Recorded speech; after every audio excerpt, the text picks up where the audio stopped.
Hi everyone and welcome to my channel. Were you ever once in your life looking for a new job, new career, a marriage partner, and it did not work out as you wanted to be, or was a complete failure? You were probably a victim of this human behavior called the streetlight effect, or sometimes called drunkard search. So in this video, I'll speak about this human behavior that is preventing us from reaching our goals or making our life more successful. And I'll also give you some examples and I will give you some ideas on how to prevent yourself from being a victim of this human behavior. So what is the streetlight effect? Streetlight effect is when someone searches for something, they look for it in a place where it's easy to find. And this phrase or human behavior was popularized by a famous philosopher called Abraham Kaplan. And Abraham Kaplan got this idea from Nasreddin almost 1,000 years ago. And here's how the story goes. So I'll tell you the story of Nasreddin. One day, Nasreddin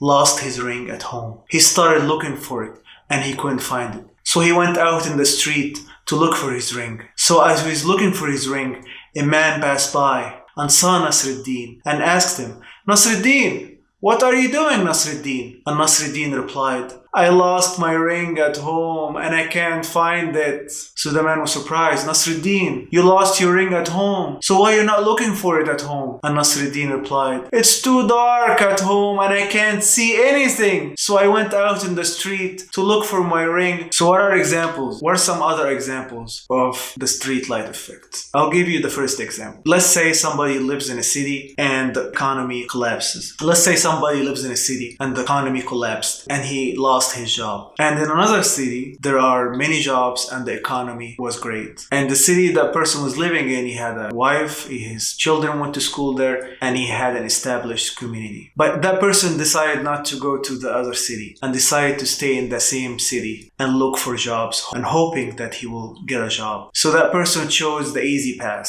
the easy path, the most convenient path, or the most convenient place for him, because it would take more effort and more sacrifice to move to another city and look for a job. And it turned out that that person, years passed and he never got a job or he never was employed because the economy did not improve for many years. Another example is someone looking for a marriage partner. And the most easy place for that person, is to go online or go to a dating apps. Another more convenient place, but will take more effort, is to look for a marriage partner in the same city he's living in, or find the suitable partner where he performs his hobbies or activities. So that person probably is going to have a hard time finding a suitable partner. And even if he did, he might not be successful because he may not know the other person very well to make a good judgment. He may not meet the other person very often to judge that person and to know if they are a suitable partner. And that person did not go to the more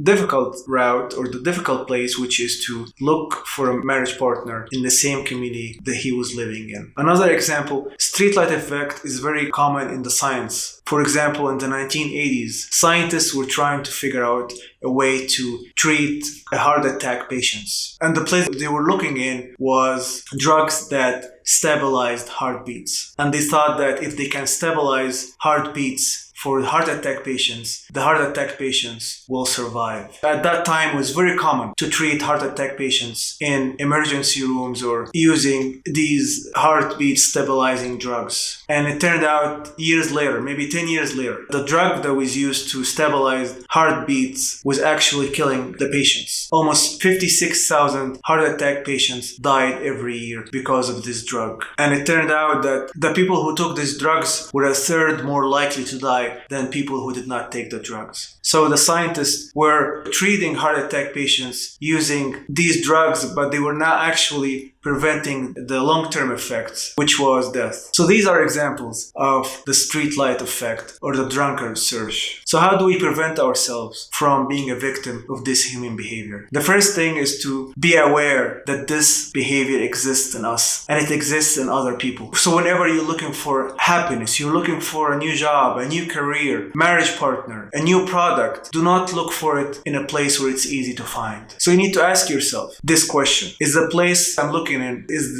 the place where it's easy to find what I'm looking for? If so, then what other places I can look for and would require more effort, but it would give me long-term solution or results? So as we can see, that streetlight effect is a human behavior that's available in everyone. When we look for something, we tend to look for the place where it's easy to find, and we ignore the other places that may require more effort. But in doing so, it may give us what we want, and it may give us long-term solutions.